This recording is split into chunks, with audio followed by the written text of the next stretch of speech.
Season 4, Episode 4 of Decoded Podcast.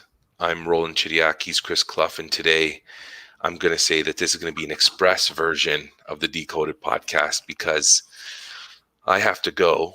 But before I go, you and I needed to chat, and that's what we did on our on-ramp today. So the on-ramp was like, I had a feeling today the on-ramp might be all that we did just because of life, and I was good with it. Like I didn't talk to you about that before we started today, but when I sat down and turned on StreamYard and connected with you, I was fully aware of the fact that we might not do a podcast today, that it would just be on ramp, and then I would have to go do what I'm doing today. So I'm glad that we could go live. That's cool.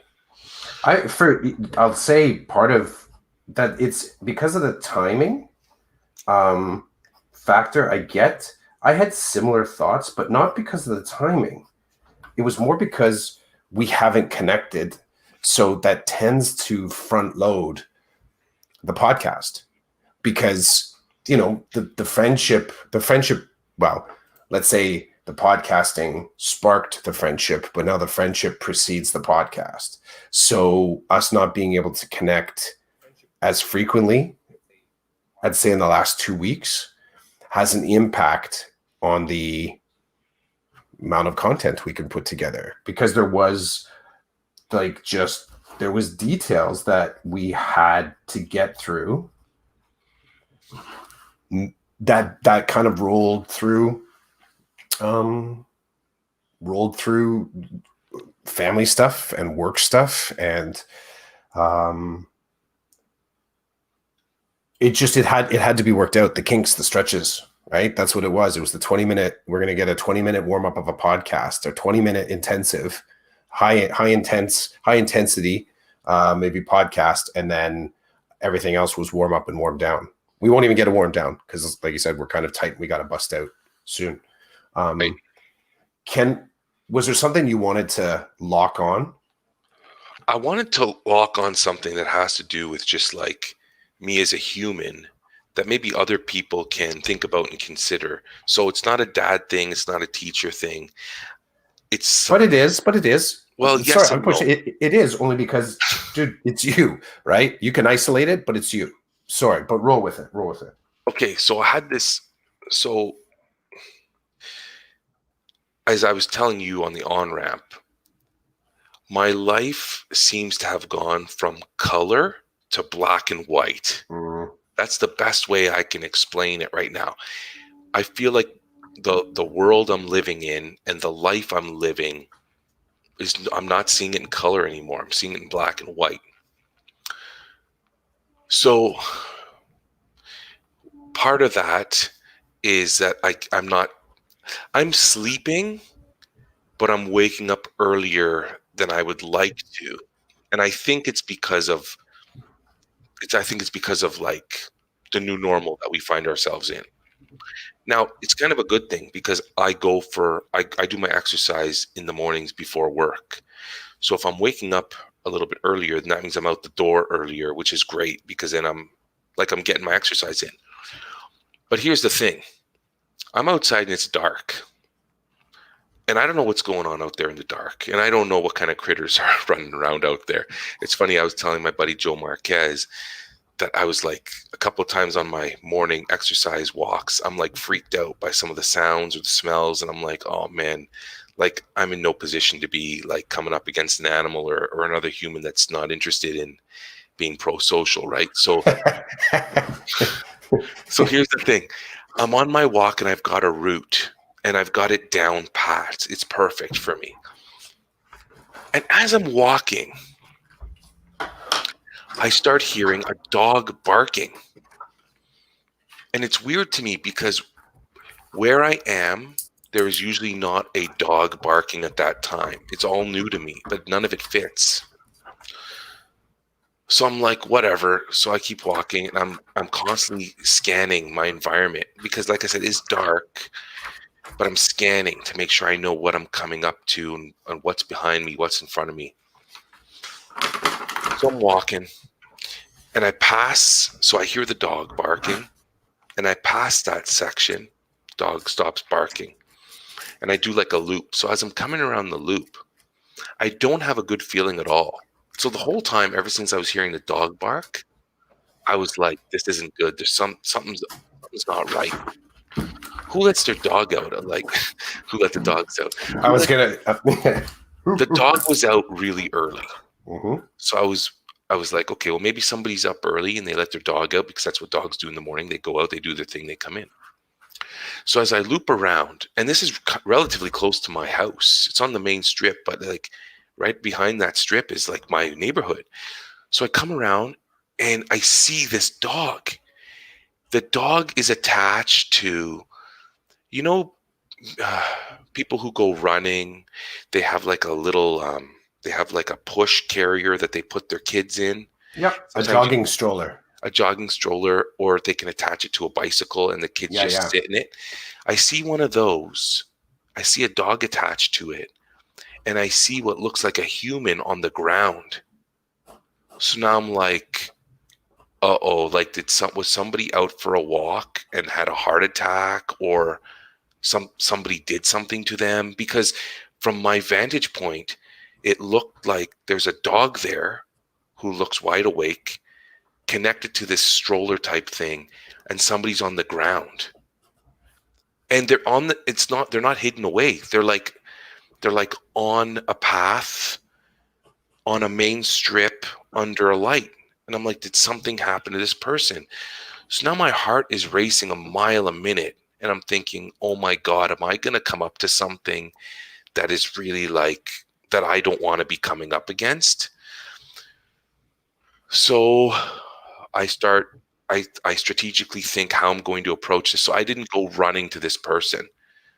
I didn't go running to them because it's COVID. I don't know what's going on over there. And here's a sick part of my mind, which you and I have talked about, that I'm not going to really talk about here. It's also potentially a body. So, like, but not only is it a body, but the first thing in my mind is this a trap? Like, am I supposed to go there and then is something going to happen to me?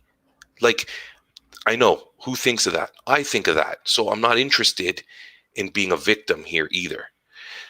So I figure out a way to get into a better vantage point in a way that that I'm protected, that I know what's all around me at all times. And now not only is my heart pumping and I'm thinking strategically, I'm ready to fight.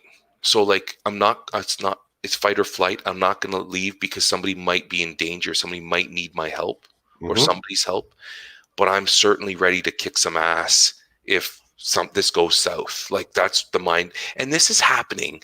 People are asleep and I'm out living like this, right? So I come around the corner and I start to approach this. And as I come closer, I realize it's a homeless person who's decided to sleep or to lay down in this particular spot that is, I would say, not a good spot for someone to be doing this, because it's like somebody's bound to call the police or something. Like, it's not a good spot for them if they want to rest or whatever. And then I approach, the dog looks at me. I look at the dog. It's not a big dog. And I see the stroller type thing and I see stuff all over the place. Like, I want to call it garbage, but I don't know what it is. And then I see like there's it's a body. It's their belongings. It's their belongings, I guess. There's a body in what looks like a sleeping bag, and the body's moving. Like, so it's not like the body is like rolling over or whatever. So I think doing what a body should. Right, exactly. So this person is living. They don't look like they're in distress. Yep. Everything everything I'm seeing leads me to believe that it's a homeless individual, and they're trying to sleep. So I'm like, I stop and I'm like, okay, so they're not in danger. Like, from what I can tell by my observations, they're not in danger. I'm certainly not going to approach them and question them at this point. And now I'm starting to calm down because I'm like, okay, I'm starting to calm down because it's like, okay, they're not in danger. I'm not in danger. It's time for me to go home. So I turn around and I go home. So when you and I were talking about my walks and you were asking me, do I listen to anything? Since that has happened to me, I've not been listening to any podcasts. I've just literally been walking and listening to the environment around me. I'm kind of spooked out. I'm spooked out of a number of things. Number one, that this happened so close to my house. Number two, that there was a homeless person that I didn't help. Like I didn't, I walked away. And I'm going to argue that like the circumstances were not the, like, what am I going to do? Wake this person up at 5:30 in the morning, say, hey, do you need a hand? Like that's not good for them either. They might be spooked by that or whatever. So I was just like, you know what I thought to myself? When I leave the house to drive my kids to school, I'm going to come by that person's area. And if they're still there, then I'll be prepared to help them. So I was prepared, like I had packed extra food and stuff. So if there was somebody there, I could easily just roll down the window and say, hey, I've got something for you, and give them a bag of stuff, right? I was ready for that. That I can do. But when I got there at that point, there was nobody there. Everything was gone. And then since that time, I've not seen them there. So I don't know. But it was an interesting moment. Humanity, privilege, fight or flight, danger. Like it was thick with all that stuff. I wanted to share that. I want to share what I did. It's good, man. What I didn't do. It's good. I'm dying. There's a part of my path where there's no lights. And I'm like, I don't even know why I go down there anymore. I think I'm just looking for trouble. Like, I've even thought about I should probably have a heavy duty flashlight on me and just turn it on in certain places just so that like people see light. Nobody else is out. And when people are out, I'm very suspicious. And I wonder if they're suspicious of me too. But I'm wearing sweats. I'm avoiding them. Like, it's interesting. I like the connect. It's just, and I know we're tight, but as I look over at the clock, you got me thinking about that whole bearing witness kind of a mindset, though. Let me kind of walk you through this. I don't know if you're actually in danger, and I wonder if you were even in danger. I did wonder, but you have the human response of this is not expected. It's interesting to me that with the dog making such a ruckus, that the person sleeping there didn't interact and just continued doing what they're doing. So it's, how they sort of bore witness to the dog and to maybe even knowing that you're there. Maybe not. Like as an event, it's fascinating. The individual on the ground there was an opportunity there for them to look up and connect with you in some way, which doesn't sound like it happened knowingly, right? And you sort of, even you saying now, the after effect feeling like it was dangerous is an interesting interpretation to me. Even questioning, should I be going into that space and labeling it as dangerous is interesting to me, because there's not evidence yet to suggest that anything dangerous actually happened. You had an emotional experience. You had a surprising experience. I think that this moment that you had, and not to reduce it and not to own it, is a little bit a part of the kind of like the psychology of being a parent right now, and maybe being a teacher right now. The whole, something feels off. You bear the brunt of that. You make a decision and you move forward. But I think there's a lot of those spaces right now that if given the opportunity to look at it just a little bit longer, we might be able to find some peaceful place in it that maybe it's not dangerous, but it's getting clumped into a whole lot of other things that do feel dangerous. It's like bumping your sore knee, right? Or maybe not even bumping your sore knee. You bruise your knee, and then you get too close. You sit down in the chair and you sort of say to yourself, oh, I don't want to bump my knee again. Yet there was no evidence to suggest you would. You're just overly cautious. Your perspective is definitely interesting. Like, I think for me, I hear what you're saying. And I get the logic, but I was on pure emotion because of the time I was out. It's irregular for people to be out at that time, right? So right there, we've got something that goes against the norm. Then we've got this person who I didn't know it was happening. So there was something happening there, but I didn't know what it was, and I couldn't see what it was from where I was. And there were cars driving by here and there, and there was nobody else out.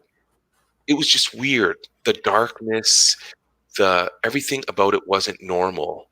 And then I remember as I came up with my strategy on how to approach, I thought, shoot, I don't have a mask. Like, these are the things I was thinking, like, I can't get too close. What if it is somebody who's hurt on the ground? Should I get right up and check on them? Like, you have to get close to somebody to see, like, are you breathing? Are you okay? I don't have a mask, which then makes me think I should probably bring a mask with me every time I leave the house. My mind is normally like, I don't need a mask. I'm not going in any stores, and I'm not planning on getting close to anybody. So I don't need a mask for my walk, but maybe I should have a mask.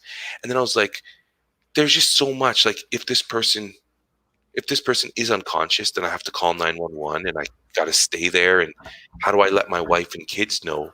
Because they're all still asleep at home. Like, the whole thing is whacked out, in my opinion. And then, because days before I was freaked out about walking in such darkness that I was like already freaked out, right? So there was just layer upon layer of things that just played into it. And I'm so happy that it wasn't an injured individual, but I'm so sad that I didn't do anything to help someone who obviously requires some help. Like, but it wasn't the right time. I'm not going to walk up to some homeless person at 5:30 in the morning and try to offer them assistance. Like, it just didn't seem like the right time to do it. So I thought, okay, well, I'll come back.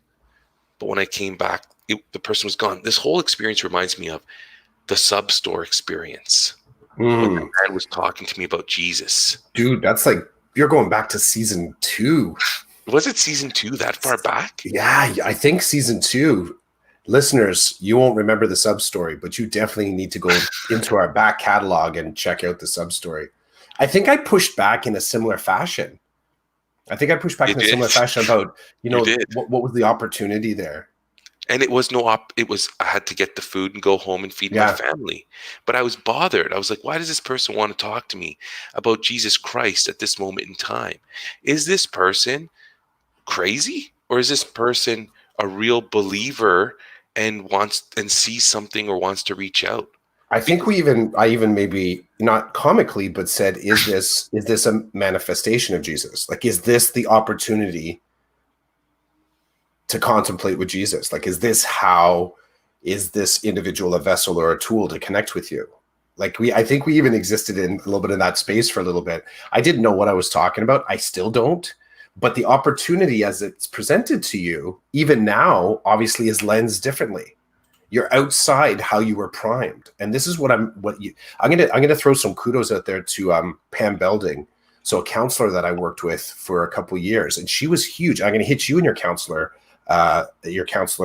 toolbox as well, talking about antecedent, the behavior and the consequence. And we used to use this a lot to sort of work with some of the students. What happened just before the behavior that seemed so obvious? And then what's the consequence of that behavior? So, dude, you were primed. You were knowingly primed as soon as you heard the dog barking because you fixated on it, right? and you didn't even see the trigger coming. The trigger ultimately was the encounter with the dog, which then sort of like opened the door into the encounter with a body, which then shifted into the human. Like you're just clipping through antecedent behavior, like stuff that's sort of priming you and triggering you, triggering you. That part of in the consequence, what you were looking for was release. Like you wanted to, I think you wanted an understanding of what was happening in front of you, but I think you also were wanted to have something that could tell you you could walk away from it, that you didn't have to fixate on it anymore. Because there's a lot of stress that happens in that flip-flop. And then obviously coming away from it afterwards, you get home and you're like, you're outside the prime, you're no longer in the behavior, and the consequence now is kind of like the guilt of not acting. So then you get primed in a different way. And you go looking for the person with the bag of support. So it's fascinating, man. Fascinating. And then it's like, I haven't spoken to anybody about it. Mm-hmm. You know, I may have mentioned it to Joe Marquez in one of my talks with him in the morning, but that's it. Like I didn't tell my kids, nobody. That's the other thing too. Like the minute I get to work, it's like I'm in work mode. Yeah, it disappears. It evaporates. It disappears. And then it comes up in places like this. Well, because it evaporates, but it's inside a bubble. So you get the distillation and it just falls back down, and all of a sudden you have access to that moment, right? Mm-hmm. One of my faculty homeroom teachers, Michael Tudor, said, you know, it's amazing what school can actually kind of push to the edges. So you end up sitting, you know, you don't really know where the edges of who you are while you're at work, because school constantly just kind of like pushes you out like this. But then you start to drive home and the balloon starts to kind of like deflate a little bit and start to sort of grab in around you. And you start to come back to, oh yeah, I remember who I was before I got in the car to go to work. Mm-hmm. And that could be thinking about your own kid, thinking about your own life, thinking about the experiences that happened that morning. It's an amazing little bit of amnesia, like work time amnesia. It's crazy, man. Oh, it's a great story. It's a great story. Anyway, on that note, mm-hmm. The Express episode, we've had one viewer for a while. No comments or anything. Is that a meat grinder? Chris has drawn a meat grinder, a black and white meat grinder, it looks to me. Mm-hmm. Man, you're a good artist. I don't know how you do that. Thanks, cool. Man. I appreciate that. Yeah, I don't know. We didn't really get, I think, some of the feelings as soon as I think this was partially from the on-ramp, just feeling what feeling like the constant drive to get to a decision. Get to a decision, act. So it's Ramona. Thanks for listening in, Ramona. We appreciate it. It was either Ramona or Carlos. Mm-hmm. Our two stalwarts, always here to support us. Thanks. Appreciate it. Absolutely appreciate it. I was just going to say something on the final note. Now so meat grinder. Mm-hmm. We've both been through it. So hopefully now somebody will put us together into a really tasty burger or meatloaf or something. And then Go barbecue. Yeah, I want to be barbecued now. It's time. That's awesome. Okay, thanks, Chris. Absolutely. I'll chat to you soon, dude. Be well, okay? Yeah, same to you. See ya. Thank you.